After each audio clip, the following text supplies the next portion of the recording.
falahu ajruha wa ajru man amila biha min ghairi ayyanqusa min ujurihim syai'un.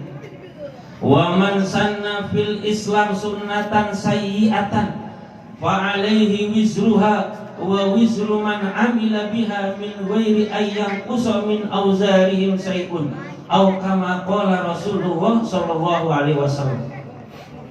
Kata Rasulullah, man sanna fil Islam sunnatan hasanatan, siapa yang mengadakan tradisi atau kebiasaan yang baik.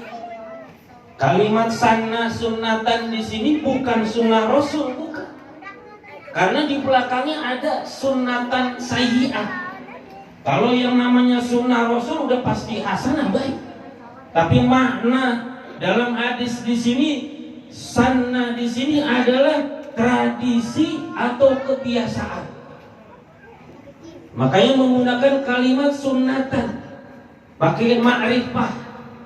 Kalau pakai nakiro, kalau menggunakan ma'rifah ada as-sunnah, itu sudah pasti ditujukan sunnah-sunnah Rasulullah. Maka makna di sini adalah sunnatan hasanatan, tradisi yang baik, yang positif, kebiasaan-kebiasaan yang baik.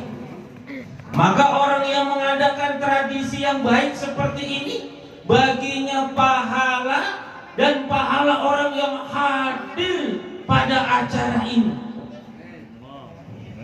Makanya kalau hari ini panitia yang tadi sudah disampaikan mencari dana ke sana kemari, mencari bantuan ke sana dalam rangka memperingati Maulid seperti ini, baginya pahala pribadinya dan pahala orang yang hadir pada malam hari ini.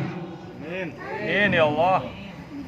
Amin Allahumma Amin. Tapi sebaliknya Pak, Bu, sebaliknya, siapa yang mengadakan tradisi atau kebiasaan yang jelek, yang buruk, maka baginya dosa dan dosa orang yang mengerjakan tradisi tersebut. Contohnya kebiasaan-kebiasaan yang jelek, yang buruk apa? Kira-kira apa kebiasaan yang buruk di masyarakat? Ngomongin orang, itu pribadi yang mengadakan begini, mengundang orang, mengundang banyak hadir manusia, orang pada datang. Dangdut. Dangdutan salah satu. Jadi kalau ada yang mengadakan dangdutan, mengundang artis-artis yang mengumbar auratnya, kemudian di dalamnya joget laki-laki perempuan tanpa batas. Bukan cuma sekedar itu, di dalamnya juga ada yang mabuk-mabukan. Bukan cuma itu doang, di dalamnya juga ada yang main judi, maksiat kumpul di situ. Karena berkat ada orang yang mengundang dangdutan, yang mengadakan acara dangdutan tersebut, maka orang yang mengadakan dangdutan itu mendapatkan dosanya sendiri dan dosa orang-orang yang hadir pada saat acara tersebut. Makanya kalau kemarin-kemarin yang mengadakan pernikahan putra-putrinya, kemudian bikin acara dangdutan, dan di dalam dangdutan timbul maksiat, maka orang-orang yang mengadakan dangdutan tersebut mendapatkan dosa seluruh yang hadir berbuat maksiat pada saat itu. Betul? Ada di sini orangnya?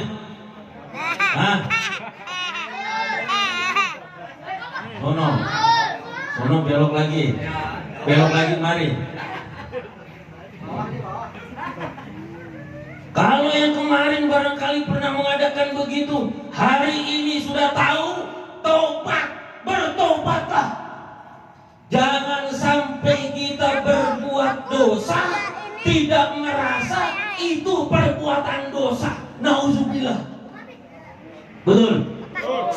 Ini banyak ini. Zaman-zaman sekarang orang berbuat dosa tapi tidak merasa dirinya berdosa. khurafatihi.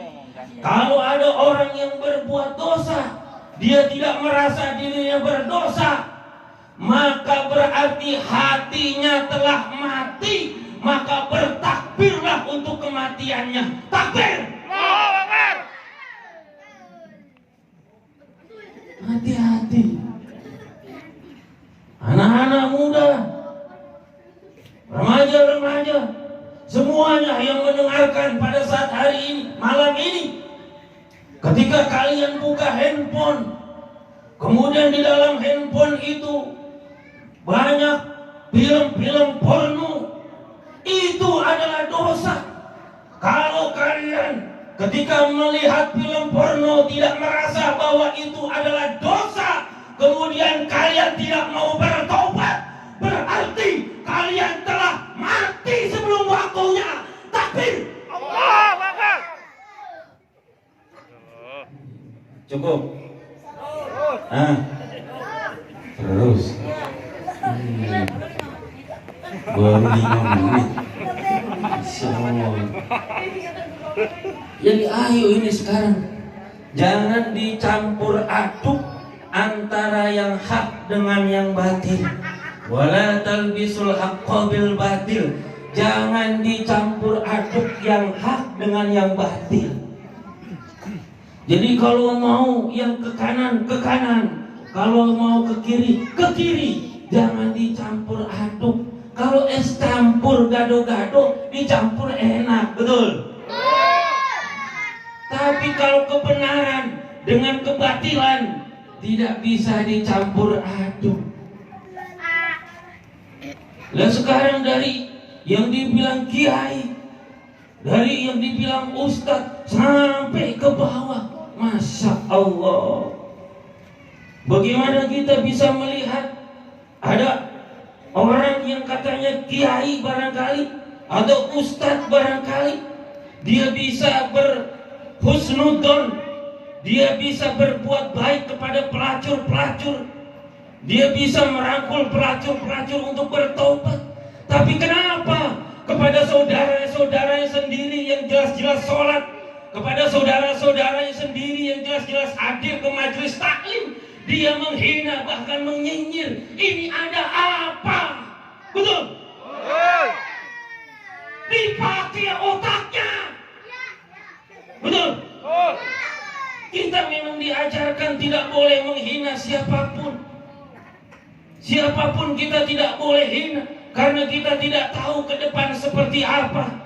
Lalu kenapa ketika seorang pelacur bisa berbuat baik kepada mereka, orang-orang penyanyi-penyanyi dangdut yang mengumbar auratnya bisa berhusnudzon kepada mereka, tapi tidak berhusnudzon kepada orang yang sholat, tidak berhusnudzon kepada orang yang mengaji? Ada apa ini? Dipakai otaknya, betul? Ini akibat karena mencampur adukan mana yang hak dengan yang batil. Begini jadinya. Banyak orang-orang yang pandai berbicara, tapi sedikit amal solehnya. Hanya bisa berbicara, tapi amal solehnya nol. Kabura maqtan indallah an taqulu ma la taf'alu. Allah sangat membenci orang-orang yang hanya pandai berbicara tapi tidak pernah mengerjakan apa yang diucapkannya. Dan ini sudah terjadi. Nggak marah saya nggak marah, cuma ngasih tahu supaya kita ini berpikir mana yang benar, mana yang salah. Belum bicara pemimpin-pemimpin. Masya Allah, bagaimana kita punya negara ini? Tapi tidak perlu kita jauh-jauh kepada pemimpin-pemimpin bangsa ini. Yang perlu kita perbaiki adalah ulama-ulamanya, kiai-kiainya, ustadz-ustadznya. Kenapa? Pemimpin-pemimpin yang zalim, pemimpin-pemimpin yang tidak adil itu lahir. Salah satunya pemimpin-pemimpin lahir yang pemimpin-pemimpin zalim itu lahir, pemimpin-pemimpin yang memikirkan perutnya sendiri itu lahir ke dalam bangsa ini. Salah satu sebabnya adalah karena ulama-ulamanya terlalu cinta terhadap dunia. Takbir. Sallu ala Nabi.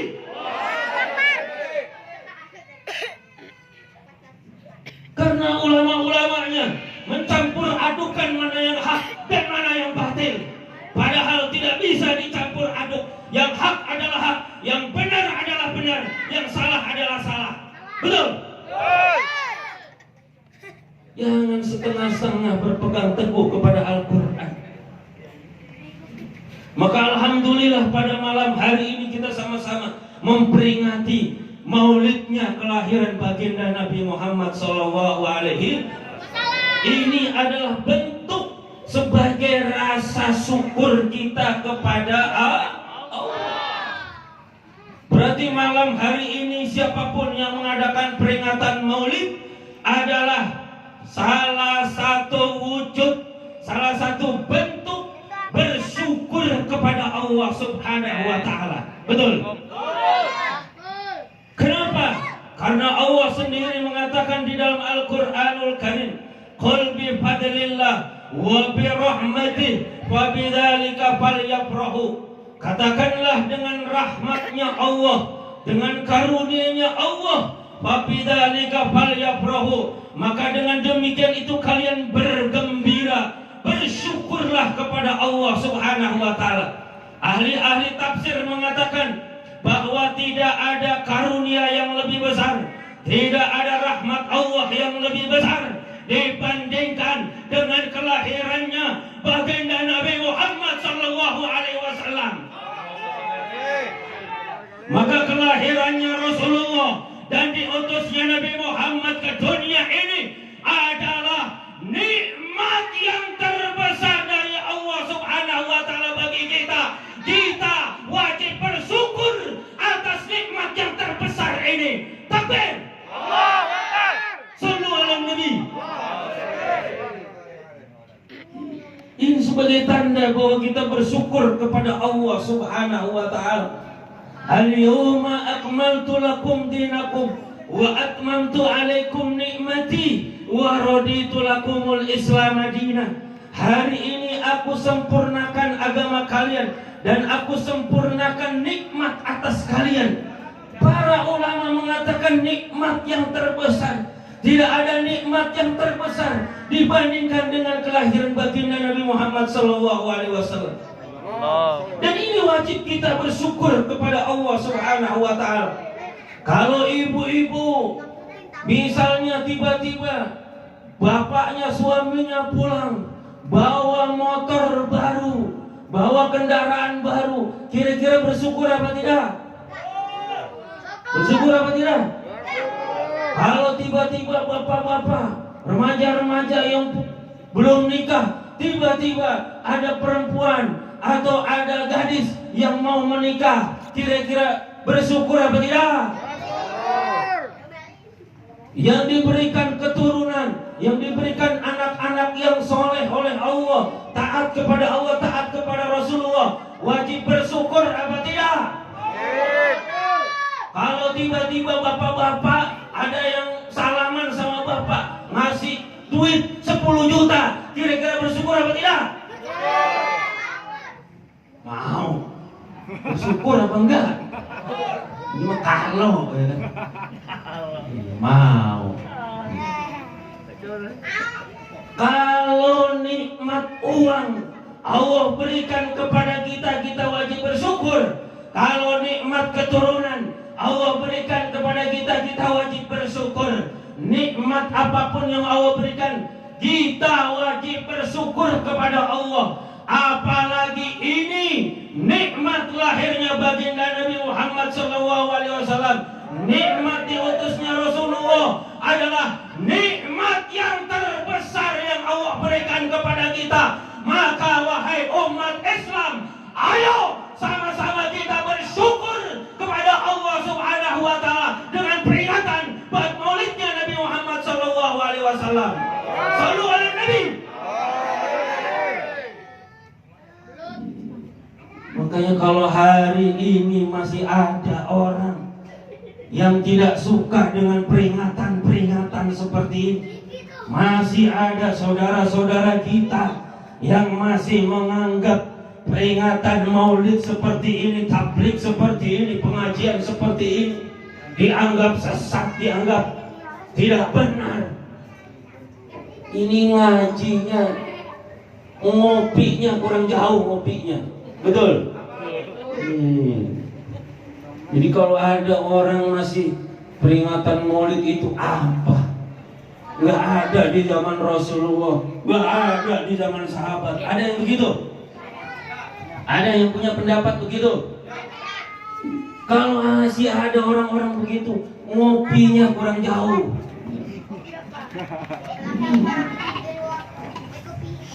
Makanya Masya Allah, padahal ini nikmat Allah yang terbesar, yang wajib kita syukuri. Bagaimana Syekh Al-Imam Al-Barzanji, Syekh Imam Ja'far Al-Barzanji mengatakan dalam maulidnya, barangkali tadi belum dibacakan, walamma tamma min hamlihi sahrani ala masyhuril aqwalil marwiyah tufiya bil madinati abuhu Abdullah wa kana qad istaza bi ahwalihi bani adi min at-ta'ifatin najjariyah wa makasa fihim sahrun sakima yu'anuna sukma wa saqwa walamma tamma min hamlihi ala rajihi tis'atu ashhurin qamariyah wa ana li zamani ayyan jali anhu sada hadaru ummahu lailata maulidihi Asiyatu wa Maryamu fi niswatin minal hadiratil qudsiyah fa akhadha al mahadhu fa waladathu sallallahu alaihi wasallam nuru yatala'lu sana ma'alul qiyam sallallahu alaihi Muhammad sallallahu alaihi wasallam sallallahu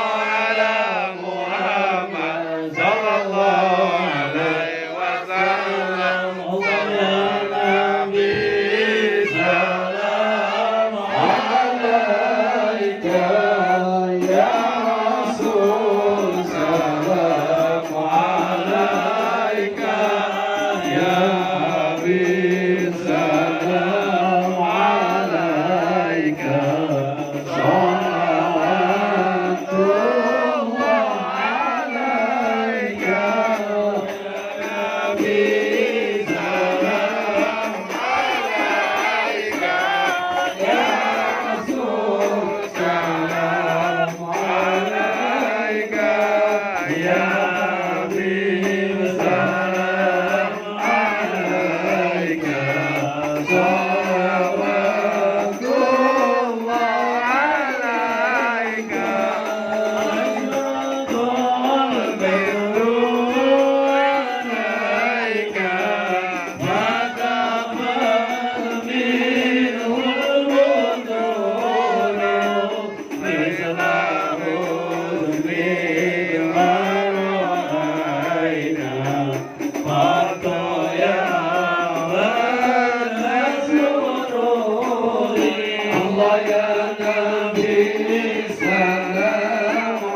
Karena tadi belum mahalul qiyam, sekalian aja dah.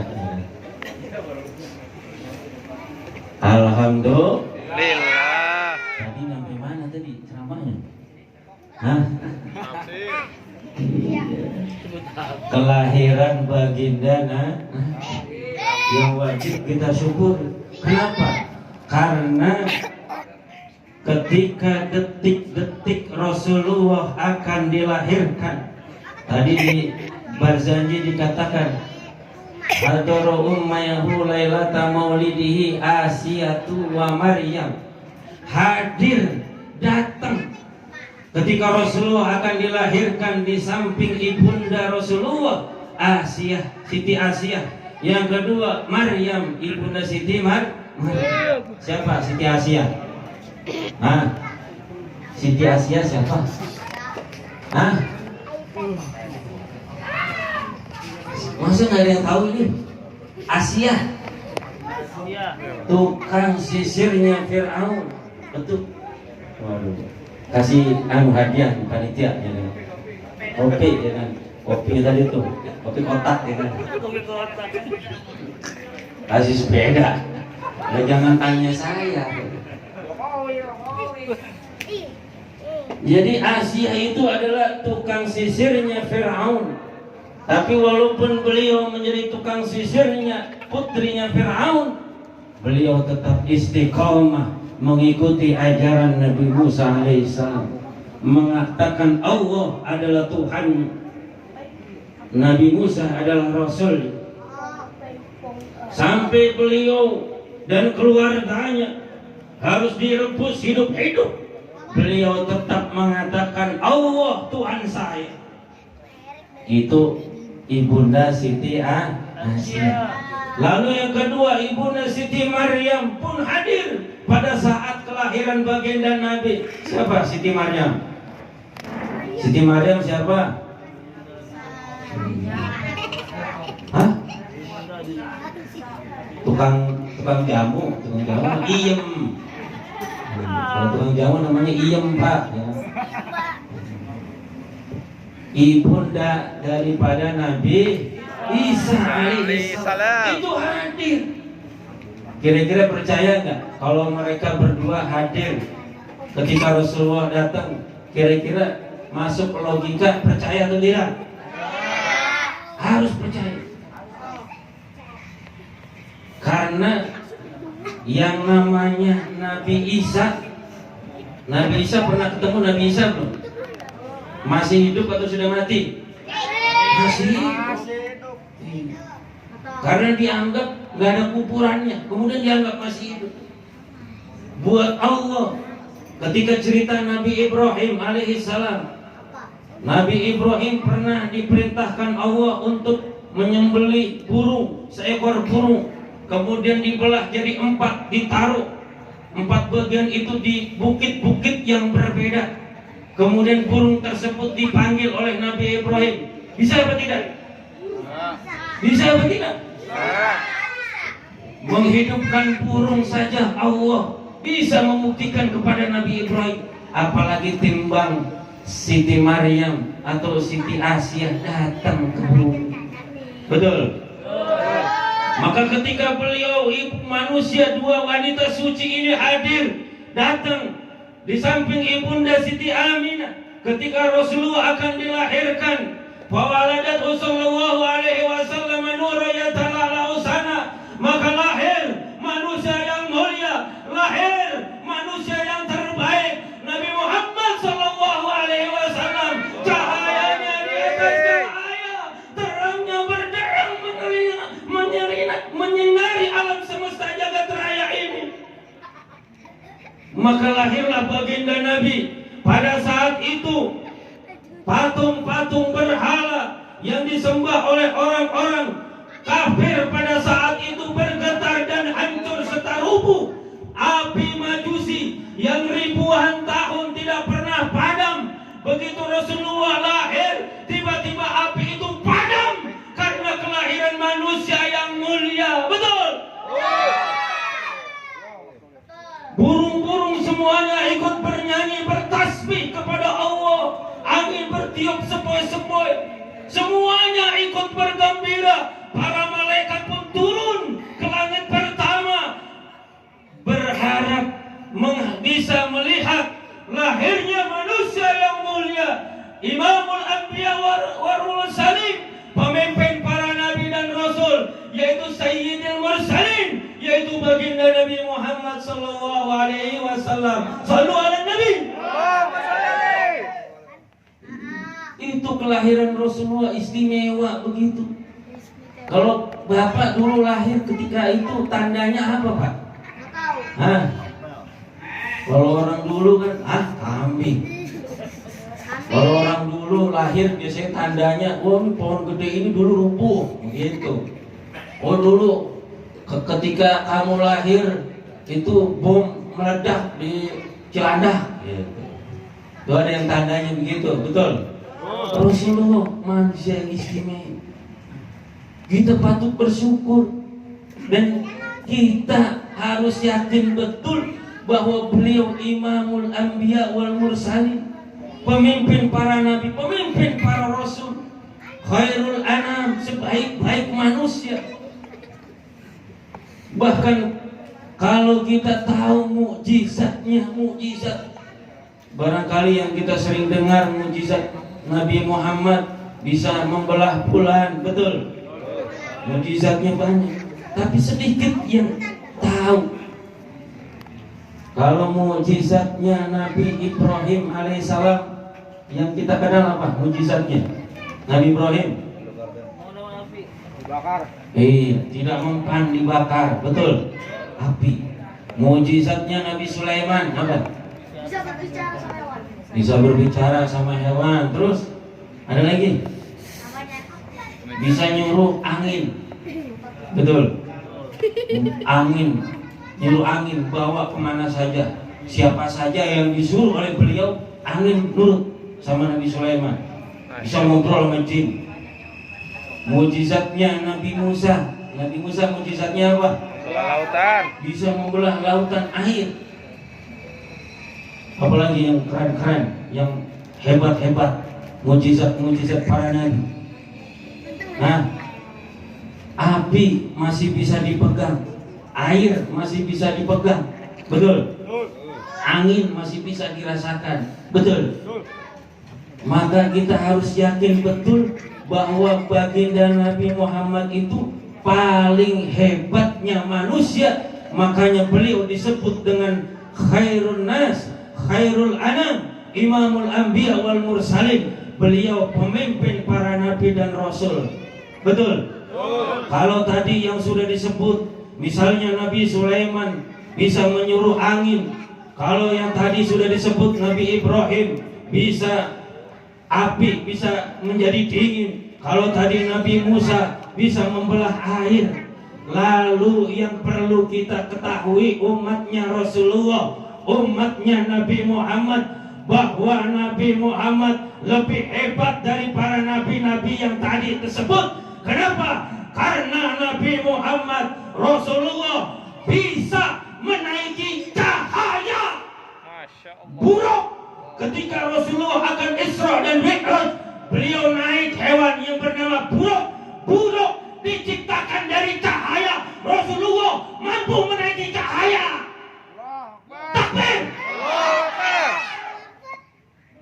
Ini yang jarang diketahui, bahkan jarang dikaji oleh kita umatnya, bahwa Nabi Muhammad memang betul-betul Nabi dan Rasul, pemimpin para Nabi.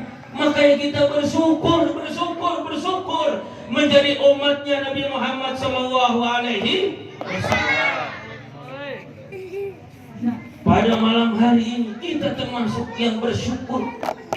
Maka kalau kita mau belajar, kalau kita mau membaca sirah Nabawi, membaca sejarahnya Rasulullah, baca, pahami, kemudian timbulkan rasa mahabbah kita, rasa cinta kita kepada Rasul Sallallahu Alaihi Wasallam.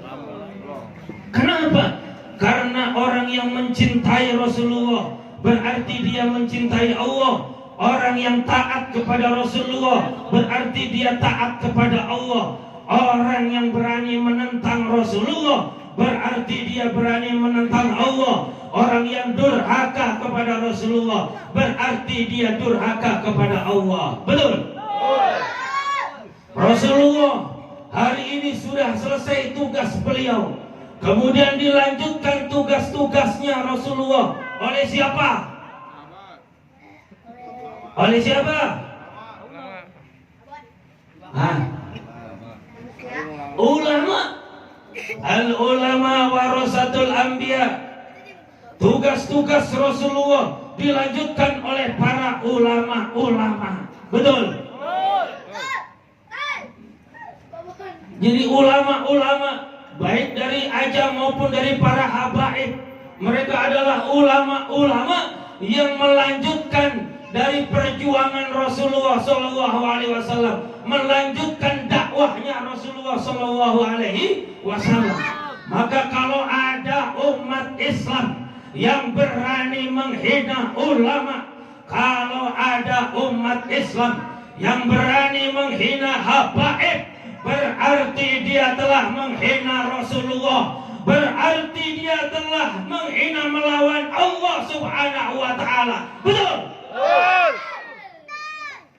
Sebaliknya, kalau ada kita umat Islam cinta kepada ulama, berarti cinta kepada Nabi, berarti cinta kepada Allah. Siapa yang ikut kepada ulama, taat kepada ulama, berarti dia taat kepada Nabi, taat kepada Allah Subhanahu wa Ta'ala. Betul?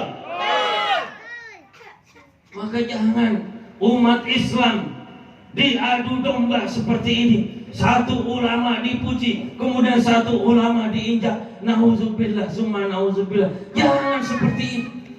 Kita semua sama-sama menghormati ulama-ulama yang memang betul-betul mereka adalah istiqomah menjalankan perjuangan dari Rasulullah Shallallahu Alaihi Wasallam. Mereka istiqomah dan berpegang teguh kepada ajaran agama ini dan disebarluaskan kepada umat. Betul? Iya. Dan sekarang ini ulama-ulama yang istiqomah dianggap aneh, bahkan dimusuhi. Ini Masya Allah, persis yang Rasulullah sampaikan itu. Ja'al Islamu ghoriban wa sayaudu ghoriban kama bada'a fatubalil ghuraba. Dulu Islam itu dianggap aneh. Ketika Islam datang dimusuhi apa tidak? Dimusuhi apa tidak? Ketika Islam datang diperangi apa tidak? Diperangi. Dan jangan sampai nanti Rasulullah bilang wa sayaudu kama bada, dan suatu saat nanti Islam pun akan dianggap aneh seperti dahulu. Dimusuhi orang-orang yang istiqomah menjalankan apa yang disampaikan Rasulullah. Betul? Dianggap aneh, dimusuhi, diperangi, dihina, difitnah. Betul? Jangan kita sampai tertipu, seolah-olah yang dakwahnya lembut, yang dakwahnya seolah-olah, tapi giliran ada yang dakwahnya lembut, agak nyentil sedikit, nggak mau didengerin. Ini bagaimana ini? Umat ini mau diadu domba seperti ini? Ayo sama-sama kita bersatu, bersatu. Karena ketika umat Islam di Indonesia bersatu, maka insya Allah tidak ada kekuatan yang bisa mengalahkan umat Islam di Indonesia. Amin. Mereka tahu bagaimana caranya menghancurkan umat Islam. Karena kalau mereka orang-orang kafir, orang-orang Zionis internasional, orang-orang Yahudi internasional, mereka ingin menghancurkan umat Islam secara langsung, mereka tidak berani. Kalau mereka perangi umat Islam di Indonesia pakai senjata, pasti umat Islam melawan. Kalau umat Islam dibrendel pakai senjata, pasti umat Islam tidak akan pernah mundur. Betul? Maka salah satunya untuk menghancurkan Islam, qat'us sajaroh bis sajaroh, hancurkan umat Islam dengan umat Islam, benturkan umat Islam dengan umat Islam, benturkan kiai dengan kiai, benturkan habib dengan habib, sehingga umat Islam terpecah menjadi porak-poranda, sehingga umat Islam akan mudah dihancurkan. Dan ini sedang terjadi di negeri kita, di negeri Allah Indonesia yang kita cintai. Betul? Maka jangan sampai umat Islam, apalagi yang suka komen di media-media sosial, jangan komen yang macam-macam sehingga menyinggung umat Islam yang lain, sehingga menyinggung orang lain, sehingga menimbulkan perpecahan di kalangan umat Islam. Betul? Apalagi kepada tokoh-tokoh bangsa, kepada para ulama-ulama yang mereka memang didengarkan oleh jemaahnya, mereka memang didengarkan oleh panutannya. Jangan membuat statement yang bisa menghancurkan umat Islam. Hanya urusan perut, hanya urusan dunia, kau korbankan umat Islam ini menjadi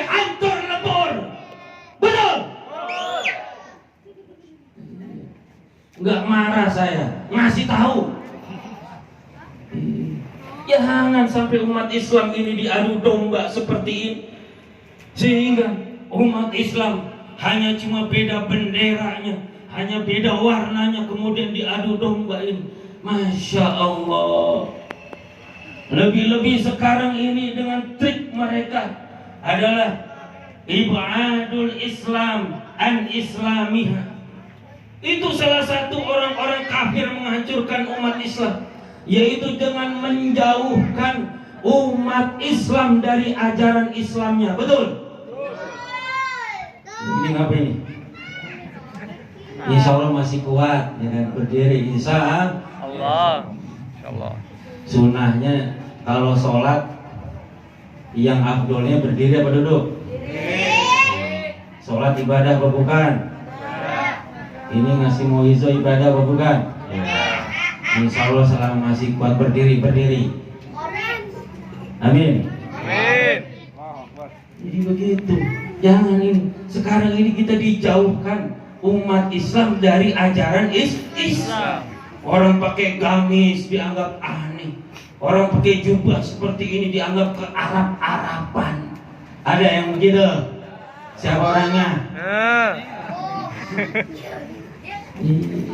Dianggap ke Arab-Araban, dianggap budaya bilang assalamualaikum dianggap orang Arab. Ada yang begitu?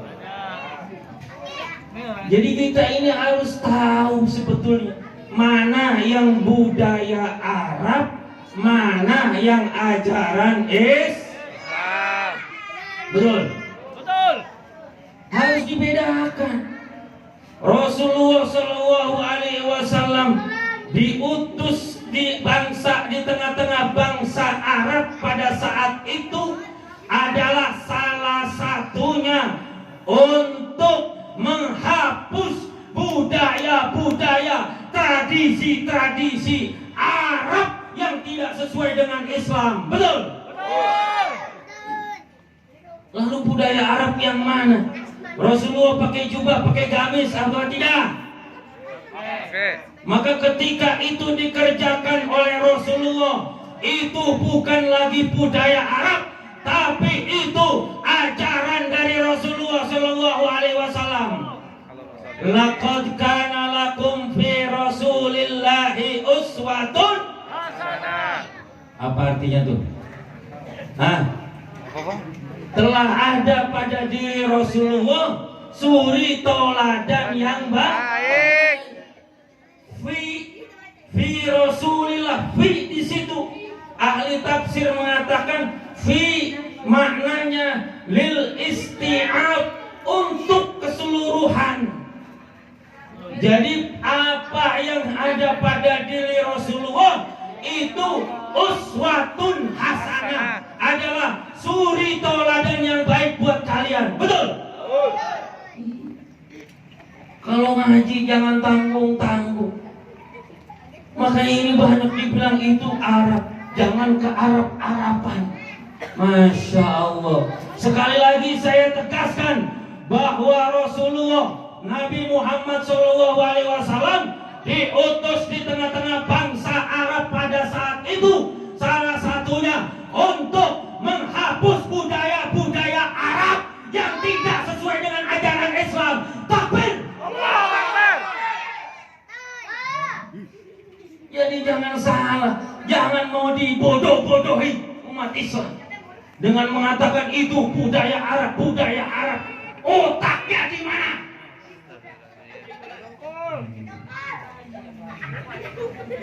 Ngasih tahu.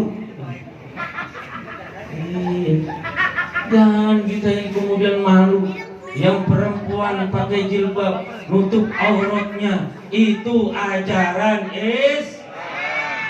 Yang laki-laki pakai tutup kepala, pakai peci, tutup kepala, karena Rasulullah pun menutup kepalanya, itu adalah ajaran Islam. Tutup auratnya, itu ajaran Islam. Bahkan Rasulullah sangat malu ketika beliau terlihat betisnya, beliau langsung merah wajahnya karena saking malunya. Padahal Di sekelilingnya adalah sahabat-sahabat laki-laki semua. Menutup aurat itu bukan budaya Arab. Menutup aurat adalah ajaran Islam.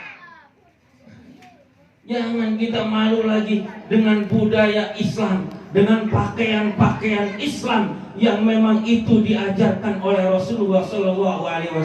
Betul? Sampai mana? Udah belum? Nah, udah berapa jam ini? Saya ngomong setengah jam.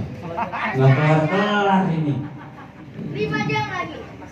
Sampai subuh. Jadi sekarang ini kita mau dijauhkan dari ajaran Islam. Ayo sama-sama kita kaji Islam lebih dalam, kita belajar, kemudian kita cinta terhadap ajaran Islam. Kemudian salah satu agenda orang-orang kafir adalah versus suku fi qulubil mu'minin. Tanamkan keraguan-raguan terhadap hatinya umat Islam terhadap ajarannya. Dan sekarang sudah banyak bagaimana agar umat Islam ini ragu-ragu terhadap Al-Qur'annya, agar umat Islam ini ragu-ragu terhadap hadisnya, terhadap as-sunnah, terhadap ajaran Rasulnya. Betul? Dibikin ragu-ragu. Padahal kalau kita mau sama-sama kita lakukan uji coba kebenaran kitab-kitab suci di dunia. Kalau kita mau lakukan uji coba, kitab siapa yang paling benar?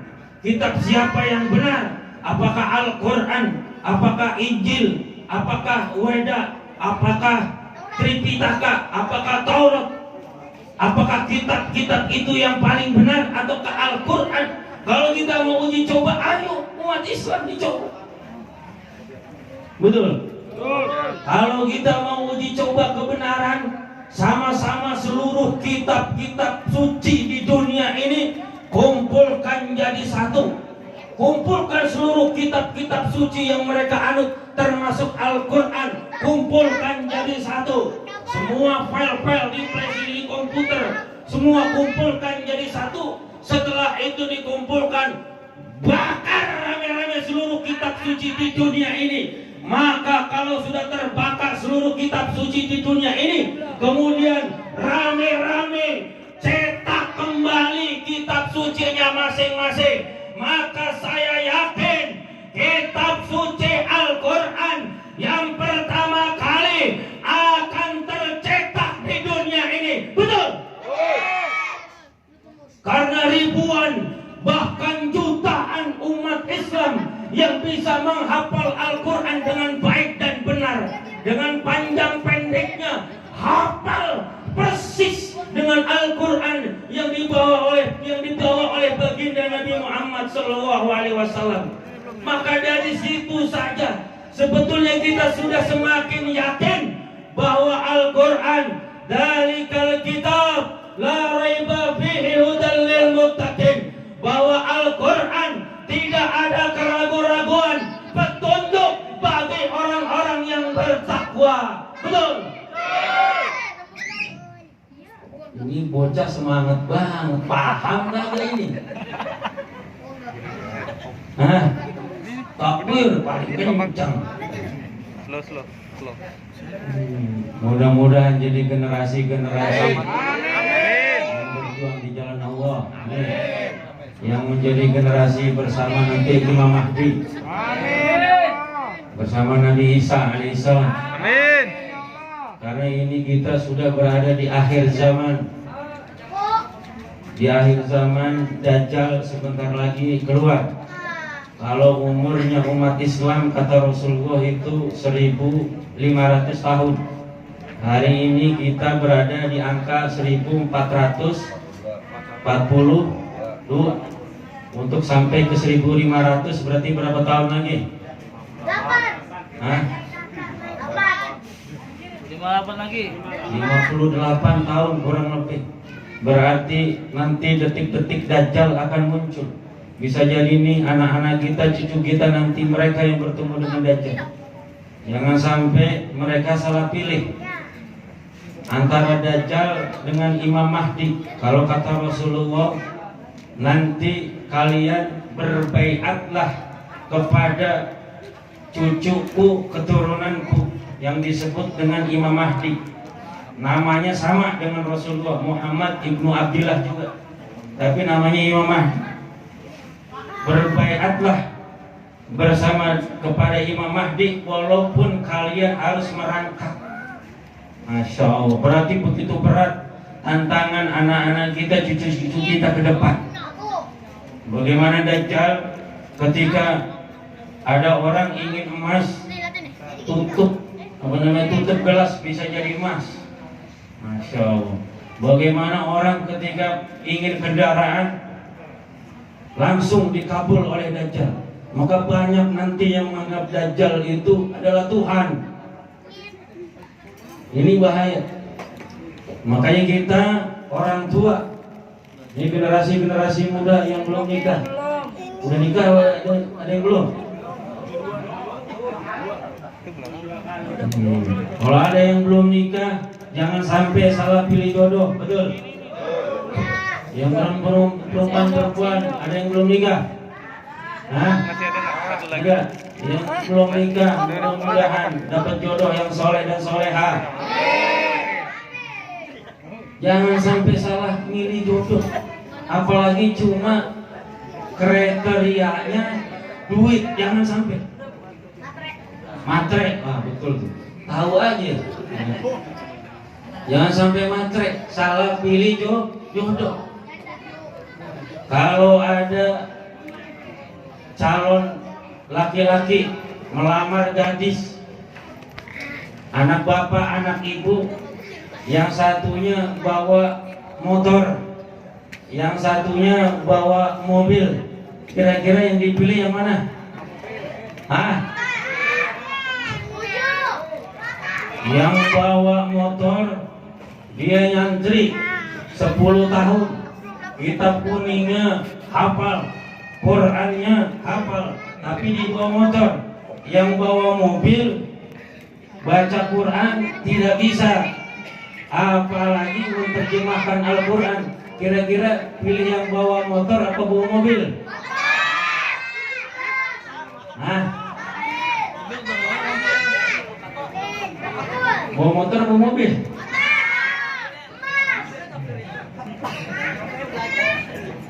Jangan sampai salah pilih.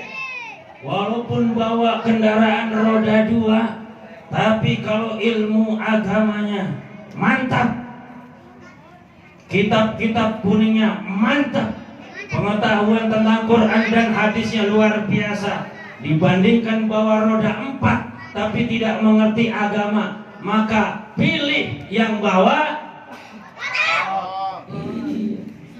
Setuju? Bapak berat banget ngomongnya. Setuju? Jangan sampai salah pilih nih. Nanti mereka, karena generasi mereka lah, mereka akan bertemu dengan Dajjal la'natullah alaih. Hati-hati. Kalau salah pilih kemudian melahirkan generasi-generasi yang cinta dunia. Kata Rasulullah, fasbar bidzatid taribat yadak. Pilihlah karena agama, maka kalian akan bahagia. Kalian akan bahagia dunia sampai akhirat insyaallah. Allahumma amin. Yang muda-muda belum terlambat untuk belajar agama, mendalami agama. Kenapa? Karena nanti anak-anak kita itu dijaga oleh Allah ketika kita orang tuanya mau menjaga agama ini, mau menjaga ulama, mau menjaga zuriat keturunan Rasulullah. Kalau kita mau menjaga agama, kalau kita mau menjaga keturunan Rasulullah, para habaib, kalau kita mau menjaga ulama, maka anak-anak cucu-cucu kita nanti dijaga oleh Allah Subhanahu wa ta'ala. Betul? Betul. Tapi kalau hari ini kita tidak mau menjaga agama ini, Kalau hari ini kita tidak mau menjaga Al-Quran, kalau hari ini kita tidak mau menjaga ulama, kalau hari ini kita tidak mau menjaga para habaib keturunan Rasulullah, maka jangan pernah bermimpi nanti anak-anak kalian dijaga oleh Allah Subhanahu wa Ta'ala. Betul? Maka sekali lagi, kalau anak keturunan kita, nanti cucu-cucu kita mau dijaga oleh Allah dari fitnah Dajjal, dari tipuan Dajjal, maka hari ini ayo sama-sama kita jaga agama ini, kita jaga para ulama, kita jaga Al-Quran, kita jaga para habaib. Siap jaga agama? Siap. Siap jaga ulama? Siap. Siap jaga para habaib? Siap. Takbir. Sallu ala Nabi. Sekian dari saya, kurang lebihnya mohon maaf. Wal afu minkum. Wassalamualaikum warahmatullahi wabarakatuh. Waalaikumsalam warahmatullahi wabarakatuh. Sallu ala